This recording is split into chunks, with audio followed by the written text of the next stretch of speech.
तो आज का टॉपिक है हमारे 6 क्लास वालों के लिए हमारे चारों ओर के परिवर्तन। कल्पना कीजिए कि यदि आपको अपने चारों ओर किसी वस्तु में परिवर्तन की कोई जादुई शक्ति अचानक मिल जाए, क्या ये एक बड़े मज़े की बात नहीं होगी? वे कौन सी वस्तुएं जिन्हें आप बदलना चाहेंगे? वास्तव में हमारे पास कोई जादुई शक्ति नहीं है, फिर भी हम अपने चारों ओर कुछ वस्तुओं को बदल सकते हैं। शायद बहुत सी वस्तुएं। क्या आप कुछ ऐसी वस्तुओं की सूची बना सकते हैं जिसे आप बिना किसी जादू का प्रयोग किए बदल सकते हैं? हमारे चारों ओर बहुत से परिवर्तन अपने आप होते रहते हैं। खेतों में फसलें समयानुसार बदलती रहती है, पत्तियां रंग बदलती है, सूखे पेड़ों से गिर कर जाती है, फूल खिलते हैं और फिर मुरझा जाते हैं। क्या कोई परिवर्तन आपके शरीर में होते हैं? आपके नाखून बढ़ते हैं, बाल बढ़ते हैं, बढ़कर लंबे हो जाते हैं, फूल खिलते हैं और फिर मुरझा जाते हैं। क्या कोई परिवर्तन आपके शरीर में भी होते हैं, जैसे बाल बढ़ते हैं? तो ये क्या है, हमारे शरीर में परिवर्तन है।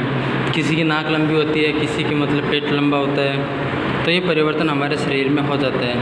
देखो, कुछ परिवर्तन जो होते हैं उत्क्रमित होते हैं। उत्क्रमित का मतलब क्या होता है कि एक बार हम उसको परिवर्तन करते हैं तो वापस उन्हें अपनी अवस्था में आ जाता है। जैसे गुब्बारा है, तो गुब्बारा क्या फुलाते हैं, हवा भरते हैं तो फूल जाता है, और अगर हम वापस उसको हवा करते हैं तो वो फिर वापस बैठ जाता है। कुछ होते हैं जो अनुत्क्रमीय होता है, जैसे रोटी बनाते हैं, रोटी बेलते हैं फिर पकाते हैं, तो ऐसा परिवर्तन भी होता है। हम जैसे कि एक कोरा कागज़ लेते हैं, फिर उसमें एक प्लेन बनाते हैं, तो ये भी एक कागज़ से हम प्लेन बनाते हैं, वो भी एक परिवर्तन है। ठीक, इस तरीके का परिवर्तन आपने बचपन में बहुत खेले होंगे।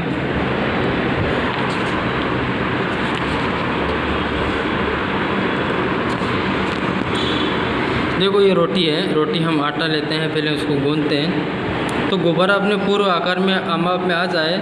क्या कागज़ का अमाप पहले और हवाई जहाज़ बनाने के बाद समान है? क्या गूंथे हुए आटे में पुनः कोई लोई बनाना संभव है? आपने क्या निष्कर्ष निकाला? क्या इन तीनों क्रियाकलापों में संभव है कि जिस पदार्थ से ये क्रियाकलाप प्रारंभ किया गया है उस पदार्थ को वापस पाया जा सकता है? यदि हाँ हो तो इसका मतलब है कि जो परिवर्तन इन क्रियाकलापों में हो रहा है उन्हें पुनः पूर्व स्थिति में लाया जा सकता है। आइए इन्हीं क्रियाकलापों को कुछ अलग ढंग से करते हैं।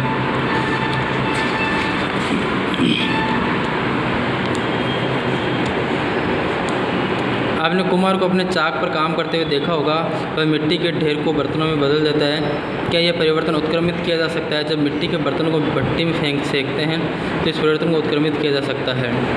कुछ सामान्य परिवर्तन दिए गए हैं, आपके विचार में इनमें से कोई परिवर्तन उत्क्रमित किया जा सकता है?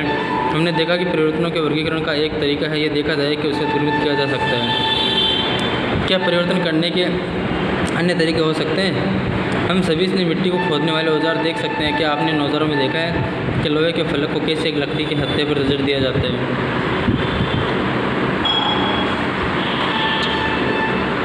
इन औजारों में लोहे के फलक के एक वलय को लेकर हम लकड़ी के हत्थे को फंसा देते हैं, तो ये भी एक तरीके का परिवर्तन है। तो इस तरीके से परिवर्तन हम करते रहेंगे। कोई इंसान जिसकी उम्र छोटी होती है फिर धीरे धीरे बड़ा हो जाता है, तो ये भी एक तरीके का परिवर्तन है। हम खाना बनाते हैं तो वो भी एक तरीके का परिवर्तन है। सब्जी को हम बनाते हैं तो वो भी एक तरीके का परिवर्तन है। तो ये सब परिवर्तन हम अपने अपने जीवन में होता है। जैसा कि हम यहाँ पर देख रहे हैं, जैसे कच्चे अंडे से उबाला हुआ अंडा उत्क्रमित किया जा सकता है? नहीं, क्योंकि अंडे को फिर वापस हम उसमें पहले जैसा नहीं कर सकते हैं। जो गाड़ी के गोल से इडली है, तो गाड़ी के गोल से हम इडली बनाते हैं तो वापस वो नहीं हो सकता। गीले कपड़े से सूखे कपड़े, तो ये हो सकता है। गीले कपड़े हम सुखाते हैं तो वापस वो पुनः अपनी अवस्था में आ जाता है, तो ये उत्क्रमित किया जा सकता है। ऊन के धागों से बुना हुआ स्वेटर, तो हम वापस धागे से हम उसको वापस कर सकते हैं, तो ये उत्क्रमित है। अनाज से बना गया आटा, ये नहीं होगा। ठंडे दूध से गर्म दूध, ये हो सकता है। सीधी डोरी से कुंडली डोरी, ये भी हो सकता है। कली से फूल, ये नहीं हो सकता। दूध से पनीर, ये वापस दूध नहीं बन सकता। गाय के गोबर से बायोगैस, ये भी नहीं हो सकता। खींचे रबड़ बैंड से, ये हो सकता है। तो और ये भी हो सकता है, जमी हुई आइसक्रीम से पिघली हुई आइसक्रीम, ये भी हो सकता है। तो इस तरीके से आपको करना है। कल हम पढ़ेंगे क्रियाकलाप 7। ठीक है, सवाल आप करते रहना।